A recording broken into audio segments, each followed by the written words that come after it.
couple of things I'm going to cover today. I'm going to go over all the code you need to do the shuffle print for assignment 7. So if you did not complete that or submit it, by all means take a look at what I'm writing today. I'll just give you the code that I used to implement the first part of it, just so we're all on the same page going forward. And then we're going to talk about reading strings from the user. So, first thing we're going to do is 7, we'll call it sp.c. So, we talked a lot about how we would go about doing this before, but again, I'm just going to go through the whole thing and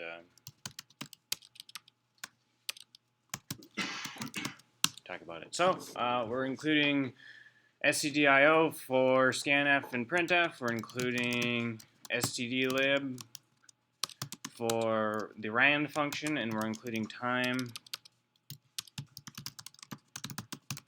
for the time function. So right away, I'll just go off and make main. Now what we want to do is, the very first thing we want to do is seed the random number generator with srand times 0. And then let's go ahead and create our deck. So remember what we want to do to create our deck. We want to create an integer array with 52 elements, one for each card. So 52. And then we want to fill that, or we want to fill, well, let's go back. I'm going to change this a little bit. Instead of saying literal 52 here, I'm going to say size. I'm going to create a variable called size and store 52 in it. So we want to create a function which shuffles this deck. So I'll just call it shuffle. We'll pass in deck, and we'll pass in size. And we'll also pass in the number of decks. You don't necessarily have to do this. You could put this in your code, but I'll just write this function with number of decks, even though you're not required to do any more than one deck. So with this function, we're going to make it void because it operates on deck and it doesn't return anything. So shuffle, we pass in character deck, int size, and int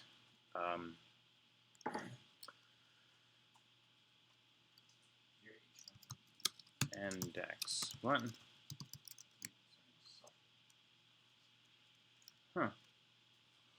Fun. Shuffle.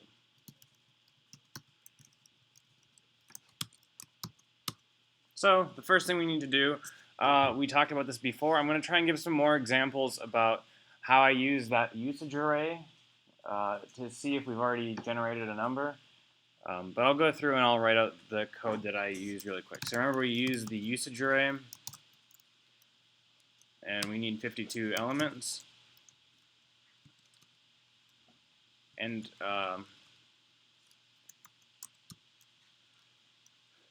we need to set it to 0 to start out with.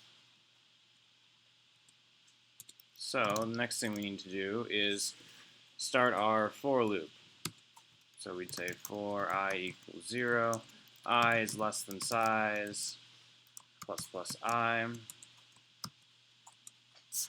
And this is the loop which I will operate on each index of the deck that we passed in.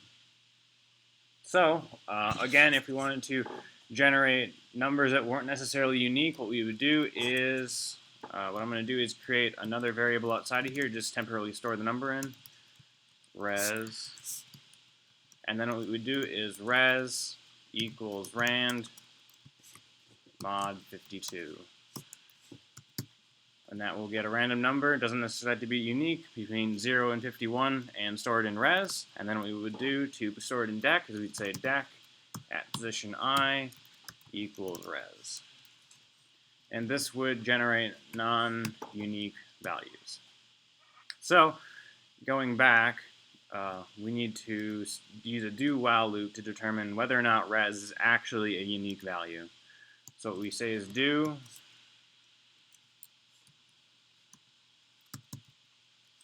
I wanted.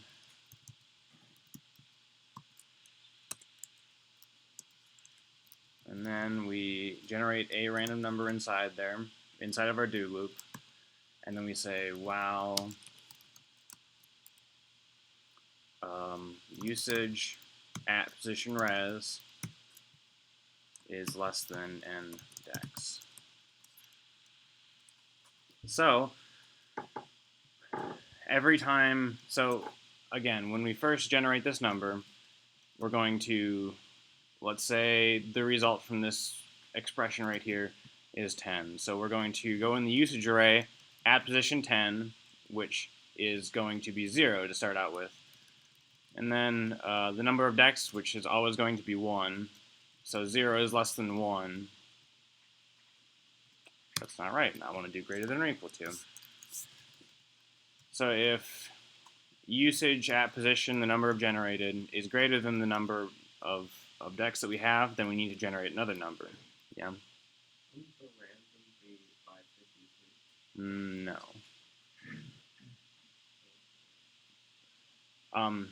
So when we do, so one of the, I'll talk more, I think I'll talk more about that when we go on to the printing component of it.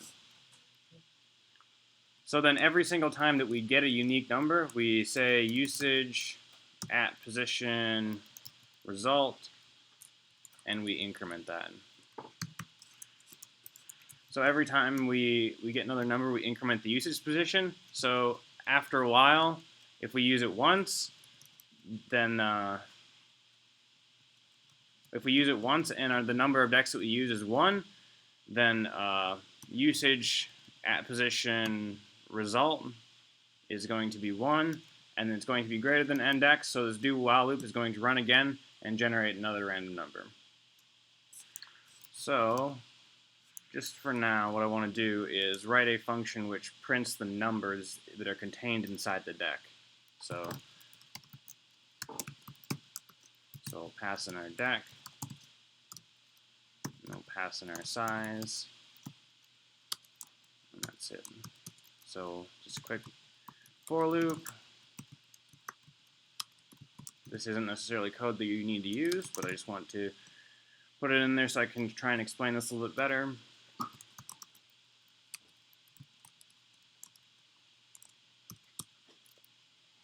So we'll just print %i space, and then deck at position I.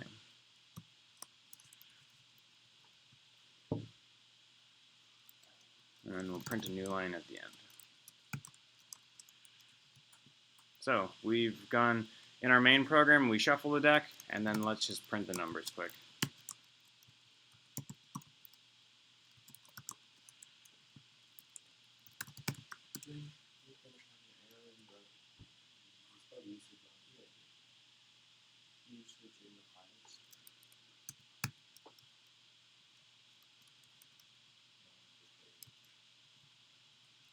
Okay. So we'll come back to that.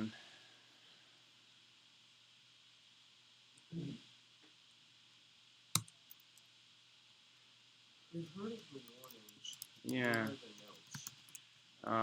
It just, they're supplemental to the errors. They tell me what's going on. Can a program run with notes? No. So this, it says warning and then note right after it, or warning and then note right after it. That note is associated with the warning. So it's just it's just another supplemental information of the warning. So see there, what I did was instead of saying integer array, I said character array, so that'll give you a warning. It'll still compile, but if you run it, it'll be really broken, so I'll keep that in mind. So this generates unique random numbers between 0 and 52. So that's the entire deck as it's represented right now. So what I'm going to actually do is go back and I'm going to try and help you understand what's actually happening here in the shuffle function. So what I'm going to do is I'm going to say if res. So what I'm going to do is every single time I'm going to print res. So just I, new line, and then res. And then if res So I'm just going to duplicate the condition in this while loop. So usage res greater than or equal to index. So we're going to print. So res not unique used times already. So what this is going to do is if we need to generate another number, it's going to print off that it's not the result isn't unique and that we've already used it. Usage at res number of times. So again, none of this code is necessarily necessary to complete the program, but I just want to add a little bit to show you how this is working.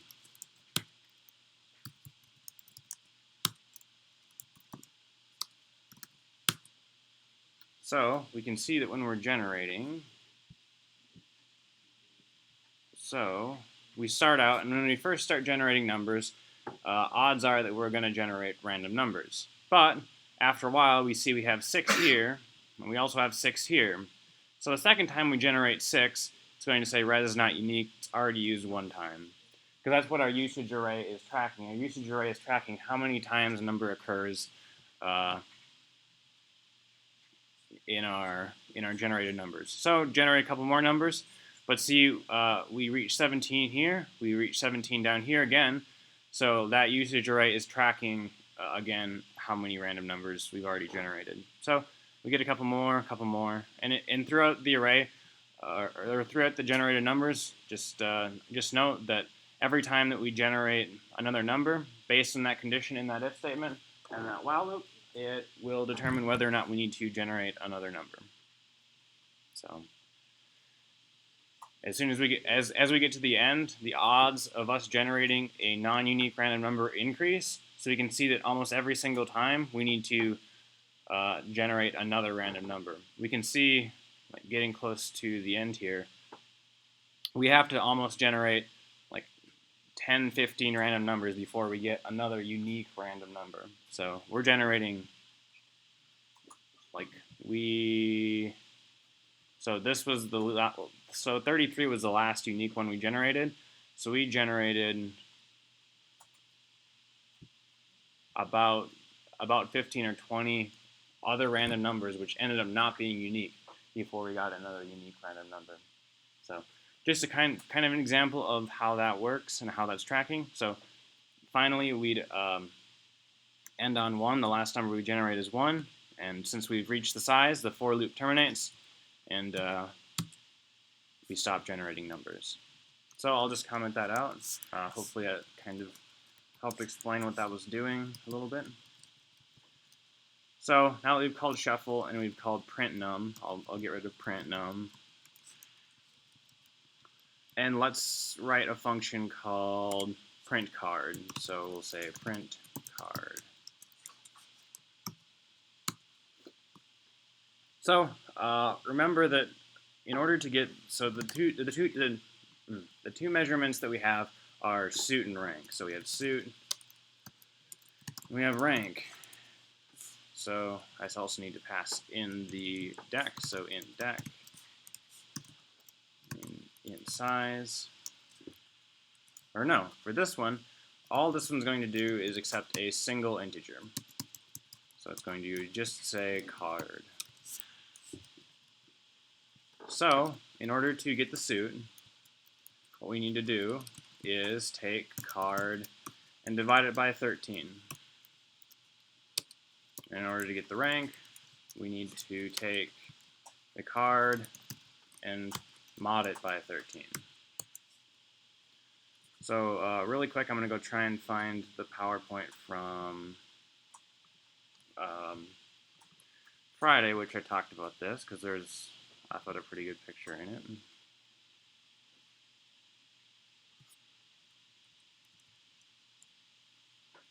So remember, this is how this goes. So in order to get the rank, we need to take the card and mod it by 13. In order to get the suit, we need to take the card and divide it by 13. Now again, my numbers are off by 1 here, but what ends up happening is when we mod it by 13, this ends up being all of these cards end up being 0, all of these cards end up being 1, and so on and so forth, all the way down the list. And when we divide it by 13,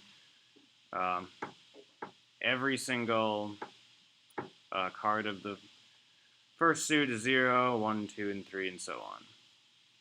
So going back to this, what we can do is, the first thing we want to print is the rank. So what you can do is you can do an if statement and then a bunch of different other statements.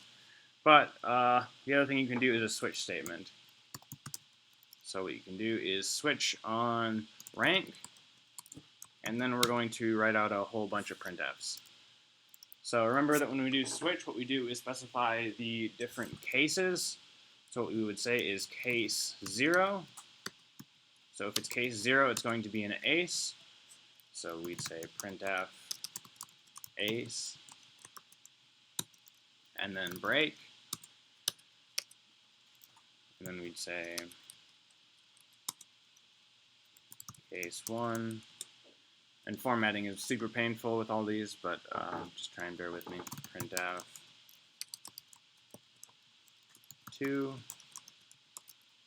break, case 2, printf 3. And so on and so forth for every single rank of the card. So you go all the way up until king. So king would be, case 12, I think. Let me look at my, case 12, and that would be printf king. And I won't go all the way out there, it's not really necessary. But just that's how I would go about printing the rank. And then what I'll do, so because I'm gonna use this later. So remember that we can use a default statement inside a switch statement to catch everything else that we didn't catch in any of our other cases. So I'll just say printf card.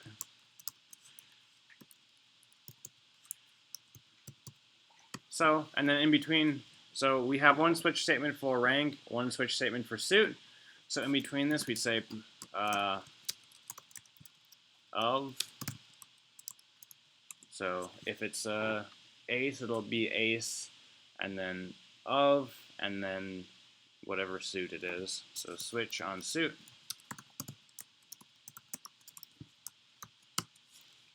So case 0, we'll say is, going back to my diagram here, we're going to say it's clubs.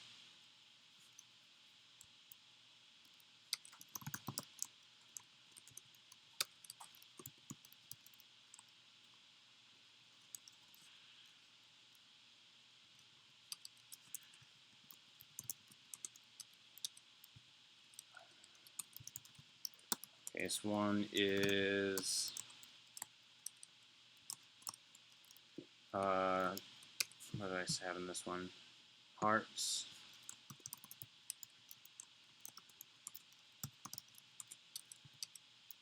Case 2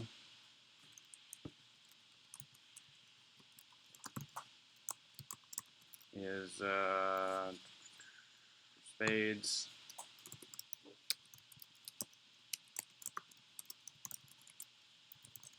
Then case 3 is diamonds.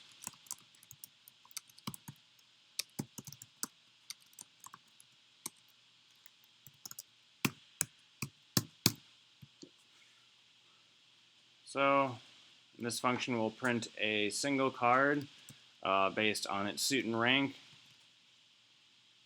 So let's say we wanted to print, let's just print the very first element of our deck.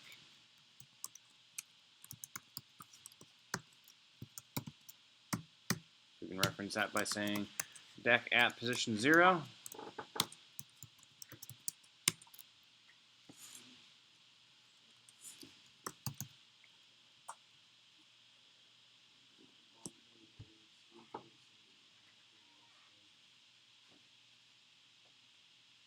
What now?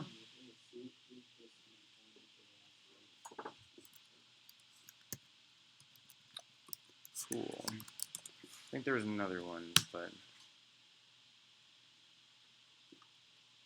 I missed a F on my print somewhere.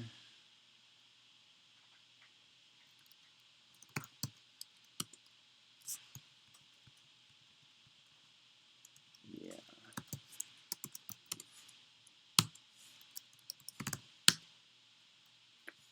So that printed the first card, which was the Ace of Hearts. So one more thing I wanted to, or needed to probably do here was print a new line.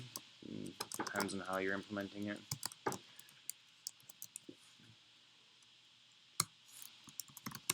So yeah. So it printed card of spades because we didn't write out all those ranks, but that's fine.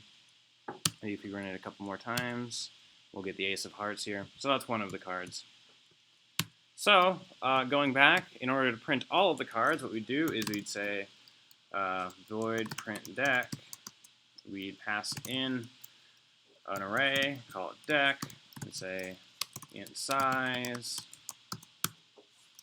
We say int I for our index for I equals 0, I is less than size plus plus I.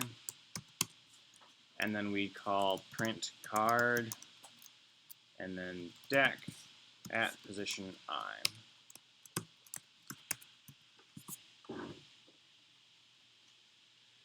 So that will loop through every card of the deck, and it will print each one out.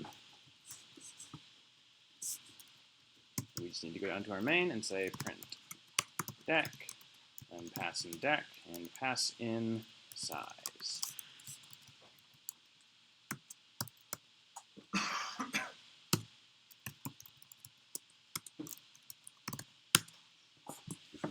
So that will print out our entire deck.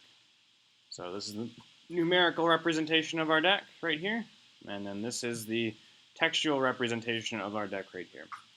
One thing you should notice is I do have an extra space here. That's because I accidentally put a space right here when I was printing the rank and a space right here inside of my printout. So I could remove the space, compile it again, and see it would line up nice. So you go through and you'd write the rest of the switch statements, or the rest of the case statements for that switch statement, and then you'd have the shuffle print program. So any questions about that right now?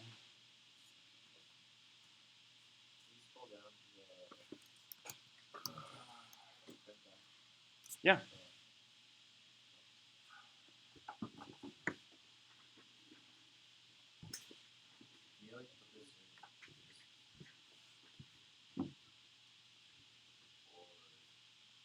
Probably not, no.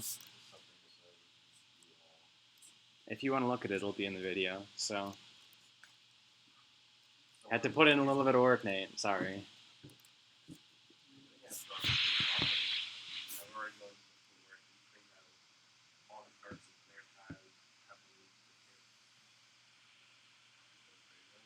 Great. All right, you good? Okay. So with that, I'm going to move on to a couple new things today. So we're going to talk about reading strings from the user. So a couple ways we can do this. So we can use scanf like we've been using before. So we can use %s in our scanf to read a single word from the user. So when we use %s, we declare an array of characters like this, and we pass it into the function just like we would pass in any other variable that we want to store data into. The only thing to remember when we're reading in a string from a user is there's no an ampersand on the string variable, which doesn't really matter now, but just keep that in mind, that there is no an ampersand on the character array that you pass into scanf. So remember, this will read a single word from the user. So if the user types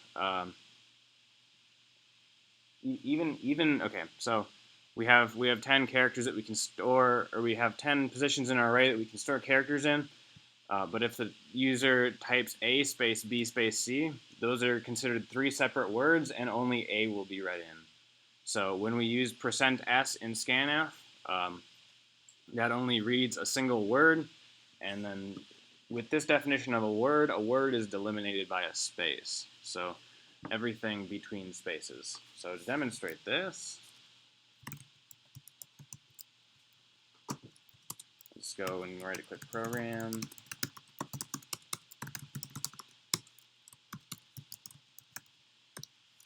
Just like an example, we'll say scanf %s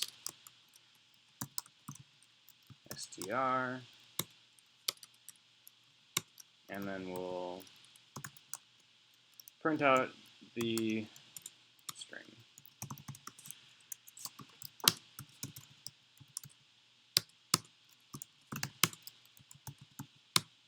So we can see that we only read in the first word. So to make this a little bit more,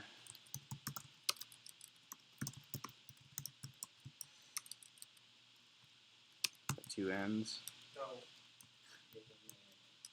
N-A, N-A. So we can see it only read in the first word. So that's one of the limitations of scanf. If you just want to get a single word, that's fine, but do realize that it will be separated by spaces. So the other way we can do it is we can use the gets function. So that will read until a new line is reached. So until the user presses enter, it will be read into str. So we'll go back and we'll change this. str is just a variable name, yep. So instead of saying scanf, we'll say gets, and we'll say str.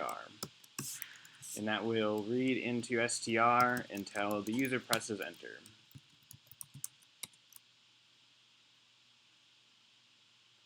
And we'll talk about that more later. So we can say apple, dog. And that'll read in just fine. We can say A, B, C, and that will read just fine. So going back up to here, we can see that this is a warning that we typically wouldn't see. So it says, warning, gets is deprecated, or depreciated, deprecated.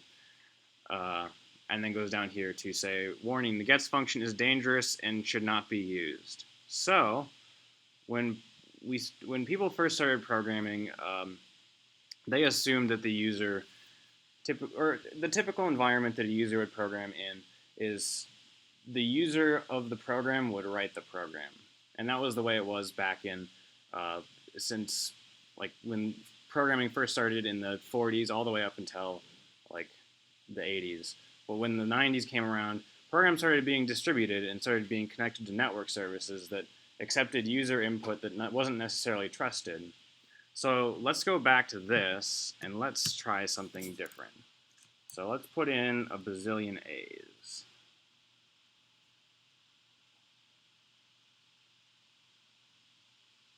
And let's see what happens. Theoretically, if I put in enough A's, something fun will happen, so just bear with me. So remember that we only have allocated 10 positions in our array. So we get a magical segmentation fault. So let's go back and look at this a little bit more. So scanf and gets are dangerous because they allow you to read more characters than the size of the string that you specified. So if we exceed the space, we can override other components of the program. So this diagram kind of describes how a program would be structured. So with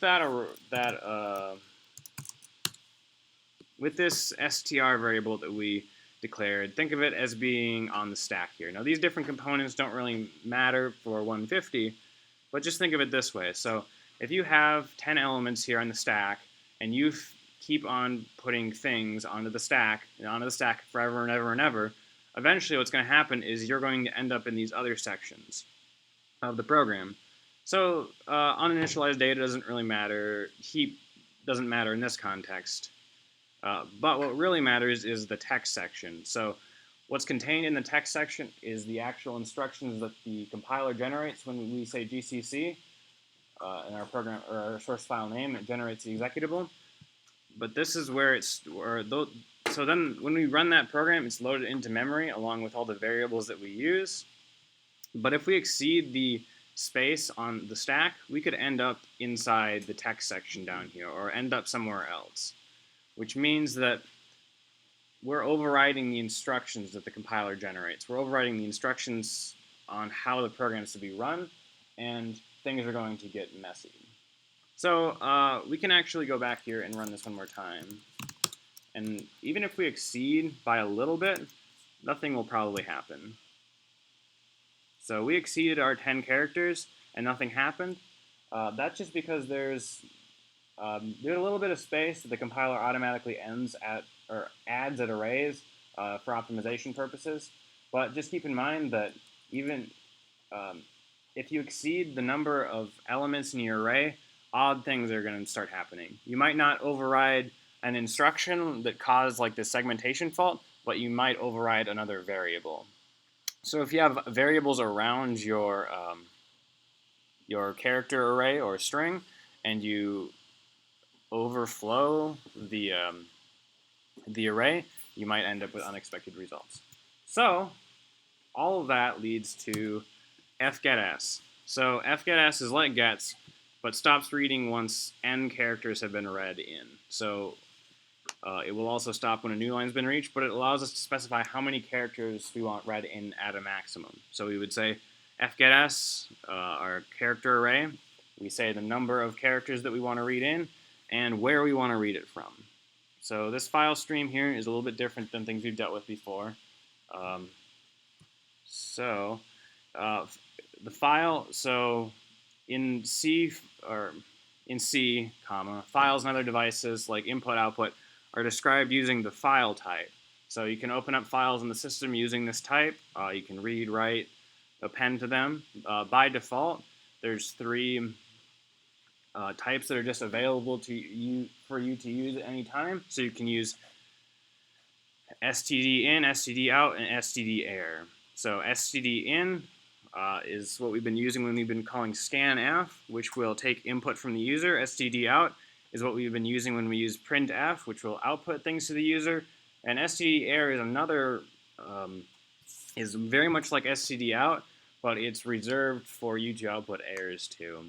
So going back, for right now, all you have to do in order to read something from the user is specify std_in, which refers to the input from, or the terminal or the input. So this will be covered lots more in 250. In 150, we don't cover reading and writing to files, but fgets is the only way to read a number of characters from the user.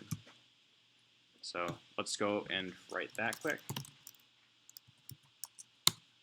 So instead of saying puts, we would say fget, or not puts, puts is fine. So we say fgets, we say where we want to put the characters, we say the number of characters that we want to retrieve, and then where we want to retrieve them from. So let's go ahead and run that. So let's say 1, 2, 3, 4, 5, 6, 7, 8, 9, 10, 11. So we can see that there was only 1, 2, 3, 4, 5, 6, 7, 8, 9 characters read in. So you might ask, why was there only 9 characters read in when we had 10 positions to store characters in? So one of the things that scanf gets and fgets do is append that null terminator character at the end. So remember that we say when we've reached the end of a character string, we need to say \0 to indicate that it's the end of the array, and fgets will do this automatically for us. So since there are 10 positions, fgets does reserve 1 position for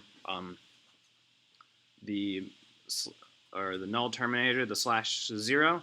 So that's what's here, but you can't see it, is the null terminator. So one other thing that fgets will do is read until you reach a new line. So that's going to end up, that's going to leave us with some tricky behavior. So if I say ASDF, you notice that instead of just printing ASDF new line, it prints ASDF new line new line. So one of the things that fgets will do is it will also read in the it'll also read in a new line if you don't exceed the number of characters in the array. So what happened here is it ignored, essentially fgets ignored these two A's and the new line here, the new line here, since we've already exceeded the number of characters in our array. But when we're reading in here, we've only entered 4 characters in a new line, so it will read in all 4 of those characters and the new line. So in order to work with this properly, what we really need to do is replace the new line. So they both read in a new line. So remember that when we printf or puts, or when printf or puts encounters a null terminator or a \0, then they will stop printing. So what we want to do is just replace that new line with a null terminator. So we're going to generalize this a little bit, and instead of just writing a function that replaces a new line character with a null terminator, what we're going to do is write a function which replaces any arbitrary character with another arbitrary character. So we'll just continue on in this file. So we'll call this int replace, or char replace. So we need to pass in our string, we need to pass in our size,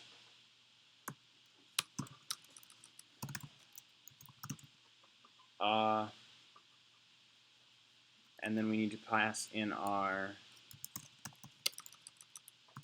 target, and then we need to pass in our replacement. So, typical for loop setup, we need to say for I equals 0, I is less than size, plus plus I. So again, that's going to allow us to loop through every single position of the array. So what I'm going to say is if str at position I is equal to the target, then str at position I equals the replacement. So in order to start this out, let's write this in a way that we can clearly see the results. Absolutely, positively nothing. So what we'll do, and there's no return value from this. We could write it. If we wanted to, we could count the number of times it's replaced, and we could return that if we wanted to use that data for something. I don't want to use it for anything, so I won't. But what we can say is char replace. So we say str, we specify the size of our array. So let's target capital A. And let's replace capital A with capital B. So let's put in 4 A's. That will give us 4 B's. So that's pretty straightforward. Now, in order to get rid of that new line, what we would do is say /n, and then instead we'd say /0. So it's going to find every occurrence of a new line in our string and replace it with the /0, which is the null terminator in our strings. So ASDF is going to print ASDF with a single new line instead of the double new line. So remember that when we use puts, it's automatically going to append a second new line. So if I was to use printf instead,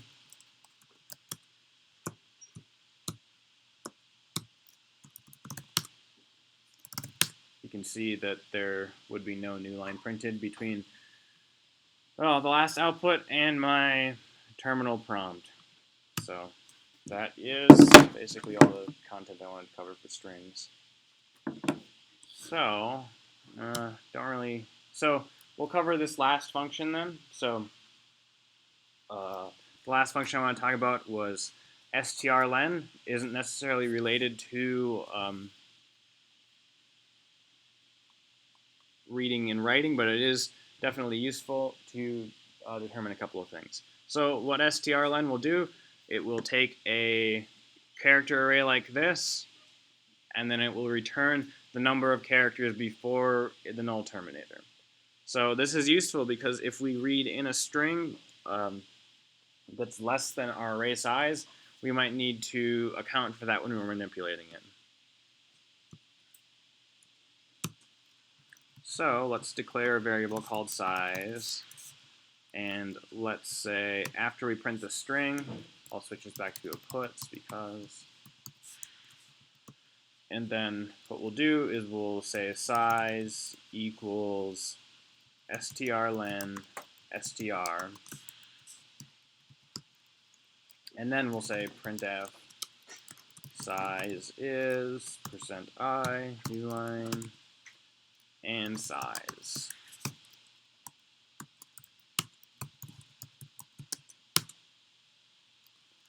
So whenever we see this warning implicit declaration, that means that we missed the include at the top of our program. So in order to fix this, what we need to do is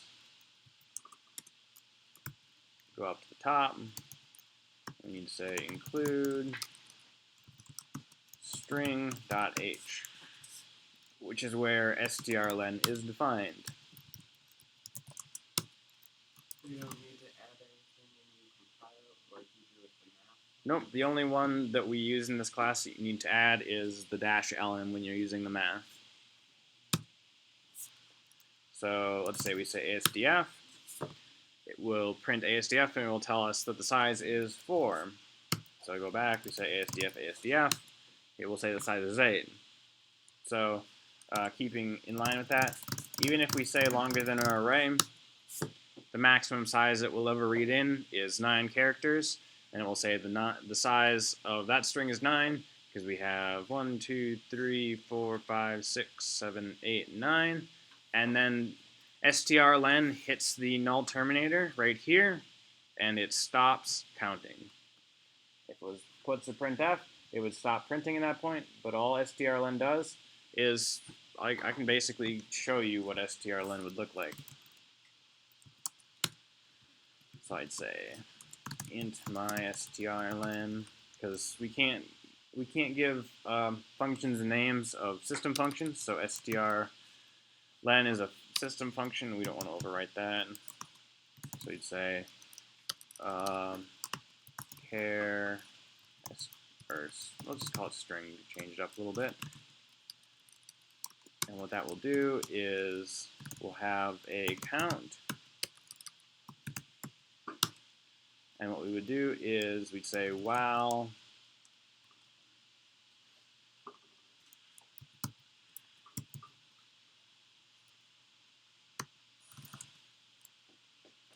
let me change this around a little bit just so it's a little more clear. So we'd say while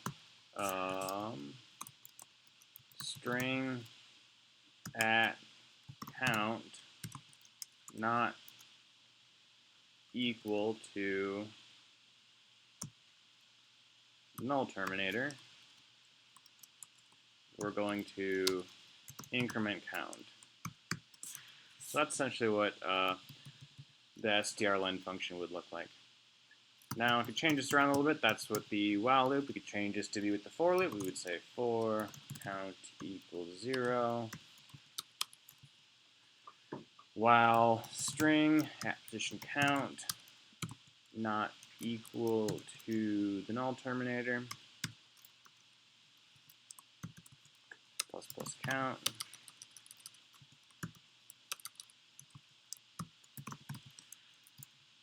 There's no body in this for loop. We can write for loops without bodies by just putting semicolons at the end, so it will just run those statements, and then we'll return count at the end. So a couple things to think about. That's just how string length would be implemented. So I was going to have you work on something today, but don't really have time. Only have 4 minutes left, so things to look forward to on Wednesday. So I would want you to read in 4 strings from the user and then print them in random order. So that's all for today. Thanks for coming.